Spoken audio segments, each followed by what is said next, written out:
Lo dijo él. A primera hora. Bueno, 8:08 en la mañana, recta final de A Primera Hora por Armónica FM y las plataformas digitales del portal Primera Plana. Ayer, el Pleno del Consejo de la Judicatura aprobó la creación de 167 dependencias judiciales constitucionales a escala nacional. Serán 23 salas especializadas en cortes provinciales, una por provincia excepto Galápagos, que será atendida por Guayas.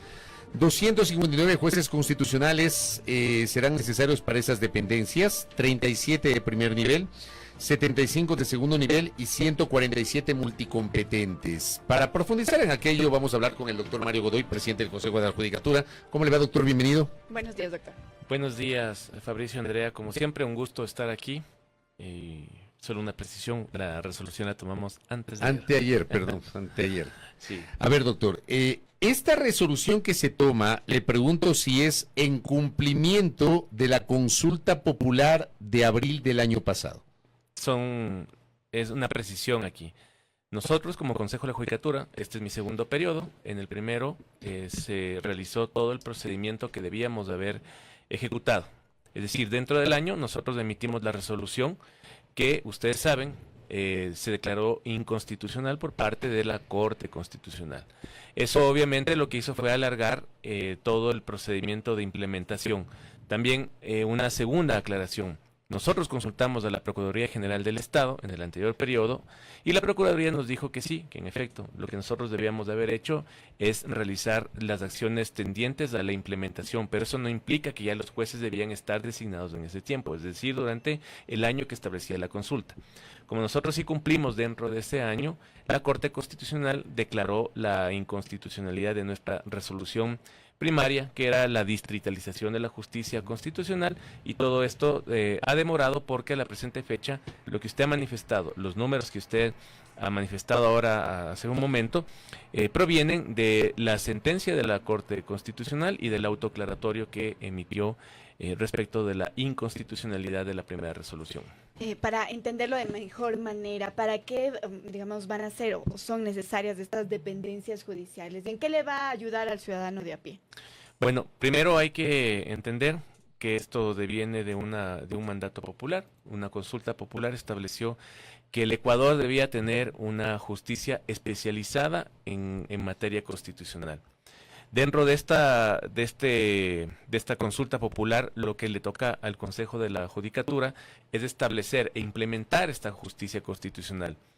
A criterio de la Corte Constitucional, porque yo creo que no es el momento para discutir si era viable o no la distritalización de la justicia constitucional, lo que hemos hecho nosotros es cumplir lo que dijo la Corte Constitucional y su autoaclaratorio. ¿Qué es lo que decía ahí? Primero, que debe amplificarse el servicio de justicia constitucional a nivel nacional. ¿Cómo? A través de las dependencias que ya tiene el Consejo de la Judicatura. Por ejemplo, nosotros tenemos los jueces multicompetentes. Tenemos 147 jueces multicompetentes a nivel nacional, que son los que se encuentran vigentes. ¿Qué se va a hacer con esos jueces multicompetentes? Se les va a dar un proceso intensivo de capacitación en materia constitucional a través del propio Centro de Estudios de la Corte Constitucional, con quien ya tenemos un convenio suscrito, y además se fortalecerá para amplificar la justicia constitucional a nivel nacional con 37 jueces a primer nivel y 75 en segundo nivel. Me preguntarán, pero ¿por qué son más en segundo nivel? Es decir, para las cortes provinciales, porque la integración es por tribunales. Y además... Perdón, el segundo nivel es para la corte provincial. Claro, por a nivel de tribunal. Tienen que ser salas, en salas de corte provincial.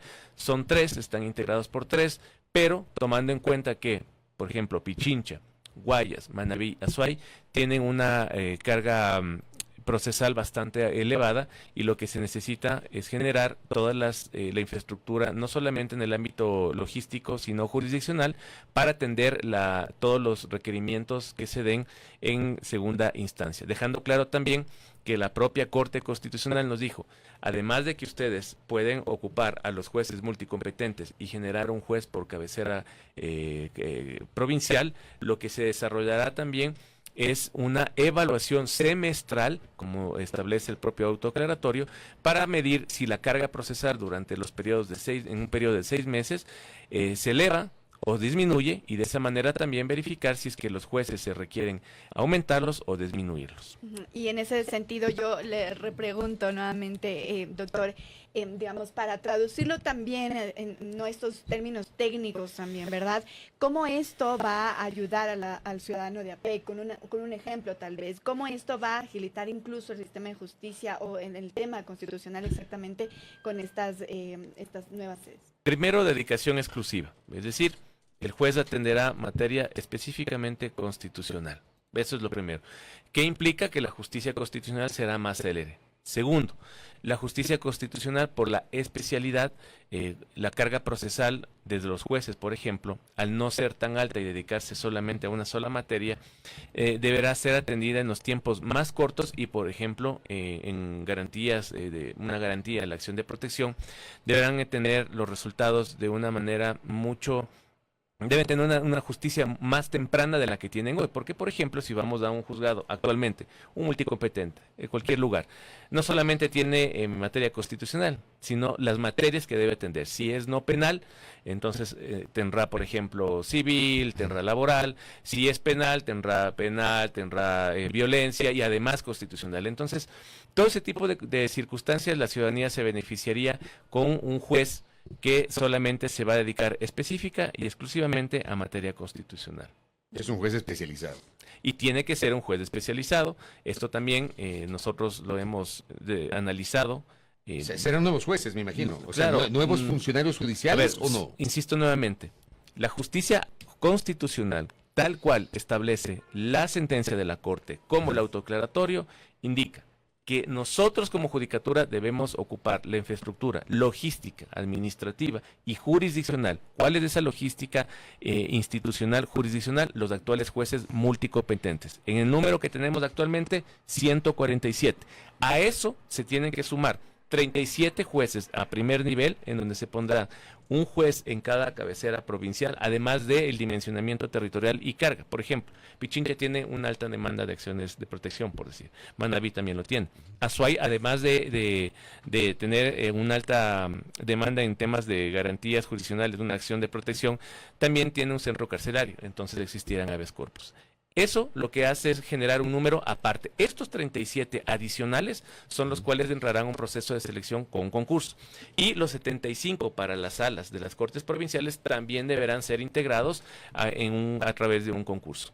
¿Cuánto tiempo va a tomar toda esta implementación? Luego de la resolución del Consejo de la Judicatura. Los tiempos que tenemos nosotros son los siguientes. Es un estimativo, y yo siempre voy a decir que es un estimativo porque lastimosamente todos los concursos que se generan, sea en el Consejo de Participación, sea en el Consejo de la Judicatura, están supeditados a las propias garantías jurisdiccionales, a las acciones de protección, que ustedes saben que eso puede incluso dilatar los tiempos. Sin embargo, nosotros hemos concebido un cronograma aproximado. Son 150 días, 5 meses, que se tomará para desarrollar las actividades previas del concurso. ¿Cuáles son estas actividades previas?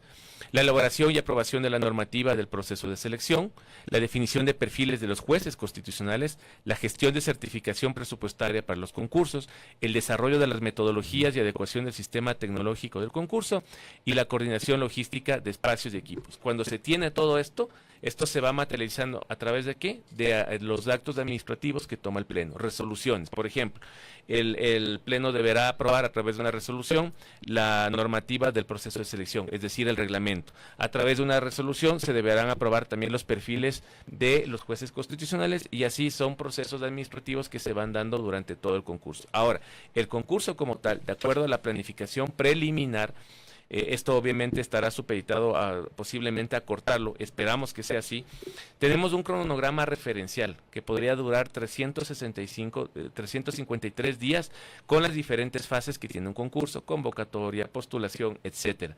Ese es un cronograma que nosotros lo tenemos planteado, lo hemos trabajado desde el anterior Consejo de la Judicatura. Se ha puesto a consideración de las vocalías y, claro, en las mesas técnicas que tenemos que desarrollar por cada una de las fases, las vocalías nos podrán guiar también con sus criterios para decir si esas fases se acortan o se alargan. Pero tenemos un estimativo que el concurso como tal deberá durar 353 días por ahora.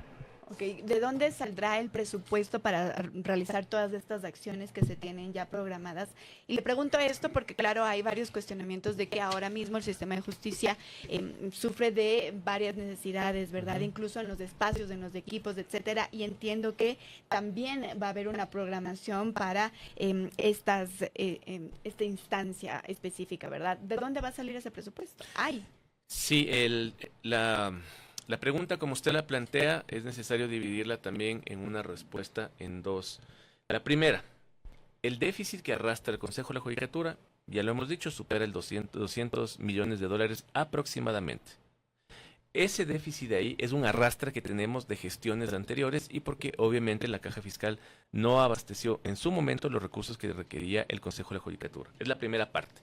La segunda, sobre la pregunta de dónde vamos a sacar los recursos para este concurso, la propia consulta popular establece justamente en la última parte del anexo que el Ministerio de Finanzas deberá otorgar los recursos necesarios para desarrollar toda la implementación de esta justicia constitucional.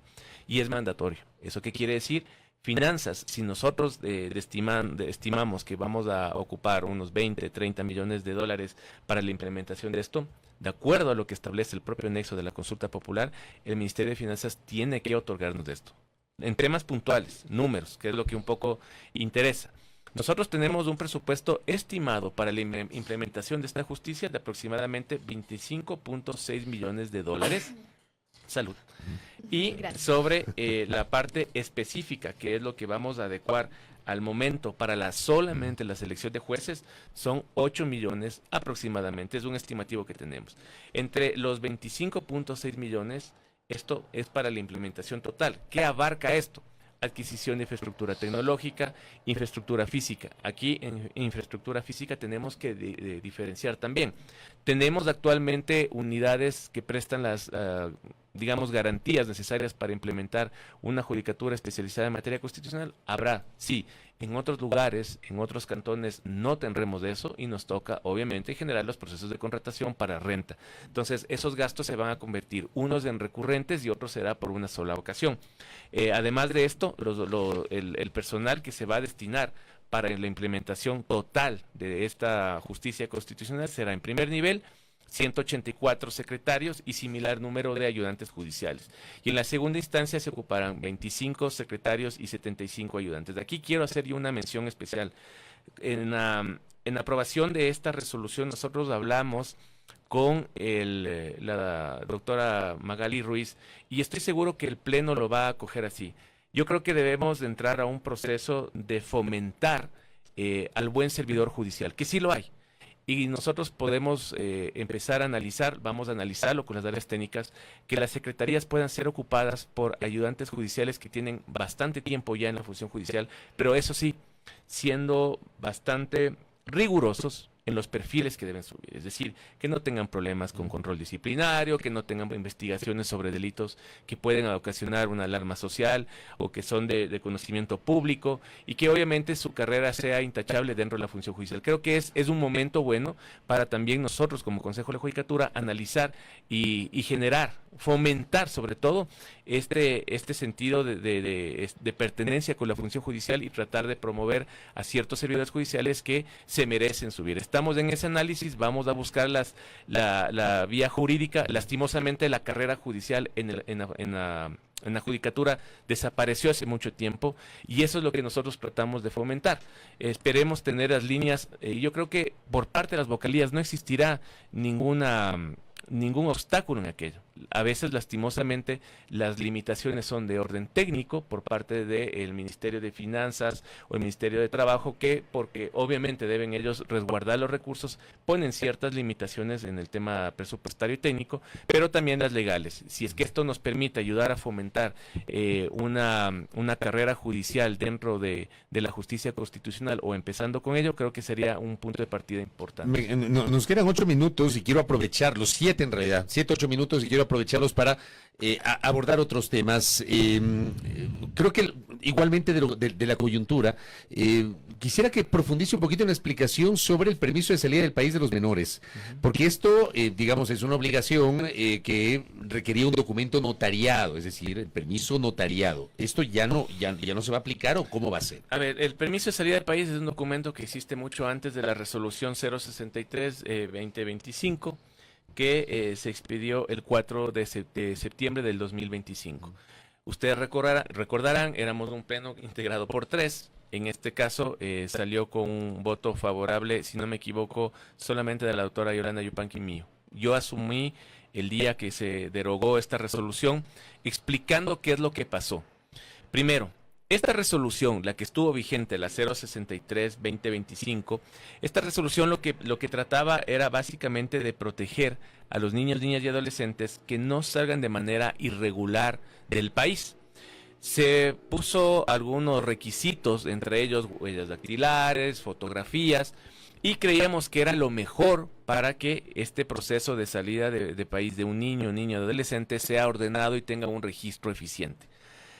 Lastimosamente, en la práctica empezamos a detectar ciertas falencias, y esas falencias se dieron o se maximizaron en el último feriado. El feriado creo que fue del 9 de octubre, cuando la dirección que trabaja con los notarios recibieron varias alertas de migración en donde decían que los permisos tenían serios problemas o deficiencias. ¿Cuáles eran estos problemas? Que no tenían la posibilidad de la huella dactilar, hacerlo con los notarios en ese momento, no podían hacer el contraste en la inmigración, que la fotografía los notarios no podían tomar, que los fedatarios no era básicamente su función, y se generaba un problema. Varios problemas fueron reportados, uno de esos incluso fue reportado por situaciones de salud, lo cual ya empezó a desbordar la situación. Lo que sí me pareció bastante, yo sí hice un llamado de atención en mi votación, y es que en la mesa de trabajo estuvo varios notarios, algunos notarios estuvieron presentes en esa mesa de trabajo. La Dirección de Migración, Ministerio de Gobierno, representantes de la Fiscalía, representantes de la Judicatura. Y estas personas, en estas mesas técnicas de trabajo para sacar o emitir la resolución 063, habían dicho que todo estaba bien. Nosotros obviamente tenemos que apalancar nuestras resoluciones en situaciones e informes técnicos, y creíamos que era lo mejor. Cuando saltaron los problemas, todas las personas que estaban en las mesas técnicas dijeron, bueno, esto ya no es mi culpa, es una resolución que sacaron ustedes, y obviamente para evitar que esto se genere mucho más problemas a nivel nacional y con lo que viene un feriado, se decidió tomar la decisión de derogar. Ahora, obviamente, el procedimiento de salida de país es exactamente el anterior, es un permiso que tiene las solemnidades básicas, y aquí hizo una reflexión la doctora Magali Ruiz, una de las vocales, que la regulación, ella tomaba su postura de derogar esta resolución que había sido aprobada inicialmente, porque para sacar de manera irregular a un niño adolescente no pasa por la vía regular.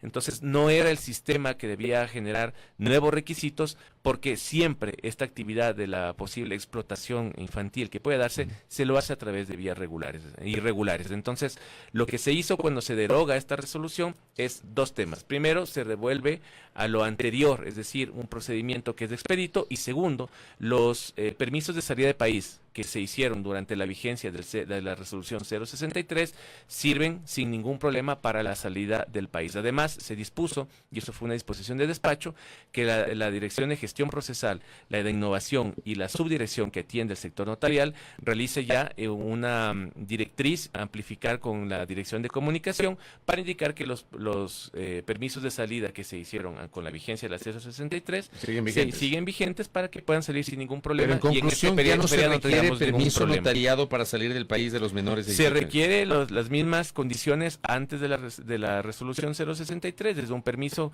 con las solemnidades básicas, que era el requerimiento dónde va a estar el menor, la dirección, pasajes, entre otro tipo. Ya lo que no va a existir son estos elementos adicionales que se dio, la huella dactilar y la fotografía, correcto, que eran situaciones que se habían creado en Es que esto es resolución. importante porque se asumía de que ya no se requería el permiso solemnizado a través de un notario. No. O sea, sí se Se requiere el mismo procedimiento Exacto. antes de la 063, que es una autorización notarial para la salida del país con los requisitos anteriores. Pero no era, tal vez, y hay cuestionamientos, incluso nuevamente de expertos, analistas, que dicen que era mejor tal vez hacer la vigilancia de que se cumpla todo el protocolo antes que derogarlo y que, digamos, queden tal vez incluso vacíos, qué sé yo, para no atacar, digamos, a estas redes de crimen organizado que tienen trata de personas, que lo hacen de manera regular e irregular.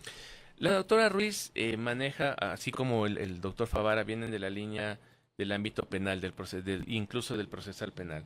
La doctora Ruiz manifestó un criterio que yo, la verdad, lo analizaba y creo que tiene mucha razón. Y es que lo que yo siempre he dicho, todas las resoluciones del Consejo de la Judicatura deben apalancarse en criterios técnicos. Y creo que uno de los criterios técnicos que también debieron analizarse en ese momento cuando se emitió la resolución 063 es básicamente los índices de criminalidad en cuanto a la explotación infantil. Y creo que ese criterio técnico estuvo ausente en la resolución de esto. Yo creo que ahí lo que faltó fue eso, porque las mesas técnicas, básicamente lo único que se desarrolló es cuál era la problemática que tenía para que un menor de edad salga y cuáles eran los requisitos adicionales para evitar que la explotación infantil se pueda dar por una salida irregular de un niño, de una niña, un niño y un adolescente. Si nosotros hacíamos en este momento, o digamos la fecha en la que nosotros derogamos esto, que fue el día martes, si no me equivoco, nosotros nos hubiéramos quedado en la elaboración de posibles reformas en mesas de trabajo y se avecina un feriado. Con este feriado y los mismos problemas que tuvimos de un feriado que era mucho más corto con octubre, posiblemente las causas iban a incrementarse y las salidas de país iban a tener, de los niños, niñas y adolescentes, iban a tener un problema mayor. Entonces, consideramos que la derogatoria de esto lo que faculta es primero mantener algo que ya se venía articulando, se venía ocupando y cumpliendo, y que obviamente en el camino se analizará si es que es necesario volver a poner más situaciones rigurosas que permitan la salida. Pero, como le digo, al momento pararnos como Consejo de la Judicatura para establecer una línea de transitoriedad en que sí se aplica y no se aplica, aquí hay que aplicar un principio claro. La normativa que emite el Consejo de la Judicatura a través de una resolución tiene un efecto ya jurídico vigente desde su publicación, sin perjuicio de que vaya al registro oficial, y no podemos generar una disposición transitoria para aplicar por un feriado sí, por otro feriado no, o suspenderlo para tramitar y ver sus posibles reformas y ver si ajustamos. Yo creo que las mesas de trabajo en lo posterior deberán analizar cuáles serían los requisitos que deberíamos tener en esto, pero sin que se genere problemas. Aquí tenemos un problema grave, que es la falta de interoperabilidad de información, y eso hay que decir. Es decir, las bases de datos de los notarías no están conectadas de manera directa, por ejemplo, con migración, y ahí vienen los problemas. Son situaciones que ya no puede regular el Consejo de la Judicatura porque son bases de datos que nosotros no administramos directamente. Correcto. Doctor, gracias por el tiempo, muy amable. Gracias a ustedes, como siempre. Gracias a Mario Godoy, presidente del Consejo de la Judicatura, explicando detalladamente la resolución que advierte la creación de estas judicaturas de carácter constitucional, obviamente todos los pasos y el cronograma tentativo que tiene para el efecto, y también aclarando el tema de el permiso de salida para los menores de edad, ¿no? Es decir, volvemos a la situación anterior, eso no significa, porque me parece que ayer hubo una malinterpretación, en el sentido de que ya no se precisa un permiso notariado, no va por ahí la cosa, y lo ha explicado el presidente de la Judicatura aquí en nuestro espacio. Primera plana. Todas las noticias, todas las voces.